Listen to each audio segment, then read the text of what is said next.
किसी भी competitive exam के लिए सबसे पहले हमें ये पता होना चाहिए कि हमें क्या क्या पढ़ना है और हर एक टॉपिक को हमको किस तरह कंप्लीट करना है। जिस तरह की मैंने अपनी जर्नी में जो चीजें मैंने अपने नोट्स बनाए थे, मैंने किस तरह से बनाए थे और मैं किस तरह से अपने टॉपिक्स कंप्लीट करती थी, आज हम इसी टॉपिक को डिस्कस करने वाले हैं। तो इसके पहले की वीडियो हम कोशिका के बारे में बात कर रहे थे और आज हम करेंगे कोशिका के टाइप्स के बारे में। जैसे कोशिका दो प्रकार की होती है, हमारी प्रोकैरियोटिक कोशिका और यूकैरियोटिक कोशिका। तो इसलिए हम ये बात इस पे बात पर डिस्कस करेंगे कि आपको अपने टॉपिक जो हमको किस टाइप से बनाने हैं। आपको ज्यादा लिखना नहीं होता है, आप शॉर्ट्स नोट बनाए जिससे कि आपको पता चले कि आपने क्या लिखा है और जिससे कि आपकी टाइमिंग की बचत भी और उसके साथ होती है। तो सबसे पहले जैसे कि हम कोशिका टॉपिक, अगर आप कोशिका के बारे में डिस्कस कर रहे हैं तो सबसे पहले हम क्या लिखते जाएंगे, यहीं पे छोटे से डैश लगेंगे। क्या लिखेंगे, इसमें हम लिख देंगे इसकी खोजकर्ता क्या है, फिर इसके ये सिद्धांत किसने दिया था, ठीक है, और कोशिका किसे कहते हैं। तो हम पूरा इतना पूरा लाइन नहीं लिख के हम क्या लिखेंगे, छोटे छोटे उसके नीचे डैश लगा के जाएंगे और यहाँ पे लिखते जाएंगे इसकी खोज किसने की थी, हमारे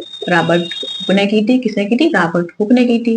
और इसका सिद्धांत दिया था वो हमारा दिया था स्लाइडन व स्वान ने दिया था। और कोशिका किसे कहते हैं, तो जो शरीर की सबसे छोटी कार्यात्मक और संरचनात्मक इकाई होती है वो हमारी होती है क्या, कोशिका होती है। तो अपने नोट्स जो हम इस तरह से बनाएंगे शॉर्ट फॉर्म में, जिससे कि हमारे जो नोट्स है वो भी कंप्लीट होते जाए और हमारे टाइम की बचत भी हो। तो हर चीज लिखनी नहीं होती है, कुछ चीजें अपने माइंड में भी लिखनी होती है, रखनी होती है, लेकिन आपको अपने नोट्स जो है अपने हाथ से खुद बनाने चाहिए।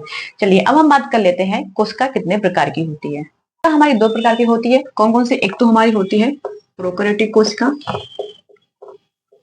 कौन सी होती है हमारी प्रोकैरियोटिक कोशिका, और दूसरी हमारी होती है यूकैरियोटिक कोशिका। कैसी होती है, यूकैरियोटिक कोशिका, ठीक है। तो ये जो प्रोकैरियोटिक कोशिका होती है हमें क्या होती है, ये हमारी होती है आदिम कोशिका। कैसी होती है, आदिम कोशिका।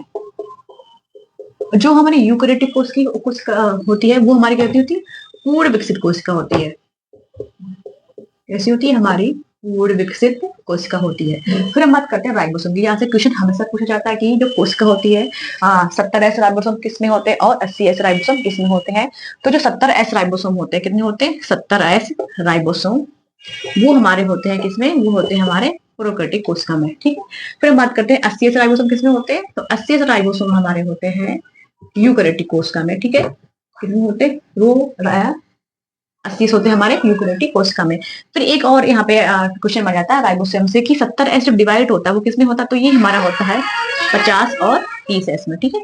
और जो हमारा 80 होता है ये हमारा होता है 60S और 40S के रेशियो में क्या हो जाता है, डिवाइड हो जाता है। अब हम एग्जांपल से कैसे पता करेंगे कि कौन सी जो हमारी कोशिका होती है वो हमारी आदिम कोशिका है या हमारी कौन सी कोशिका है वो हमारी सुविकसित कोशिका है।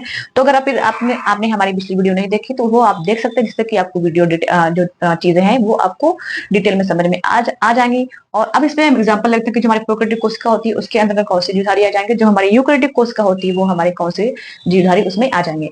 तो जो हमारी प्रोकैरियोटिक होती है ये हमारी कैसी होती है, आदिम कोशिका होती है, यानी कि ये हमारी पूर्णतः विकसित नहीं होती। तो वो कोई आ जाएंगे, हमारे जीवाणु आ जाएंगे, हमारे विषाणु आ जाएंगे, ठीक है। ये हमारी कैसी प्रोकैरियोटिक कोशिका, ये हमारा जीवाणु विषाणु होते हैं, ये हमारे पूर्णतः विकसित नहीं होते हैं। लेकिन जो यूकैरियोटिक कोशिका होती है ये कैसे, इसमें क्या है, सभी हमारे जंतु आ जाएंगे और हमारे पेड़ पौधे आ जाएंगे। किसमें आ जाएंगे, यूकैरियोटिक कोशिका में आ जाएंगे। ये कैसे होती है, पूर्ण विकसित होती है और इसमें राइबोसोम 80S के होते हैं, इसमें 70S के होते हैं। फिर हम एक बात और करते हैं, जो हमने पढ़े हैं क्या, कोशिका के हमारे अंग होते हैं, क्या होते हैं, जैसे गाल्जिकाए, ठीक है, लाइसोसोम, गाल्जिकाए, लाइसोसोम, कोशिका झिल्ली,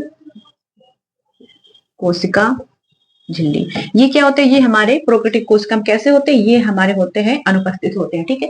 लेकिन ये जो हमारे यूकैरियोटिक कोशिका में होते हैं ये इसमें क्या होते हैं, ये इसमें उपस्थित होते हैं, ठीक है। तो इतने मेन जो पॉइंट है वो आपको याद रखने हैं किसी भी कॉम्पिटिटिव एग्जाम के लिए। और जो अपने आपको नोट्स हैं वो भी आपको इसी टाइप से बनाने हैं, आपको ज्यादा लिखना नहीं होता है, छोटी छोटी ही बातें लिख रहे हैं, लेकिन इंपॉर्टेंट बातें अपने नोट्स में शामिल कीजिए। तो अगर आपको ये वीडियो अच्छी लगी हो तो प्लीज लाइक शेयर सब्सक्राइब। मिलते हैं नेक्स्ट वीडियो में नेक्स्ट टॉपिक के साथ।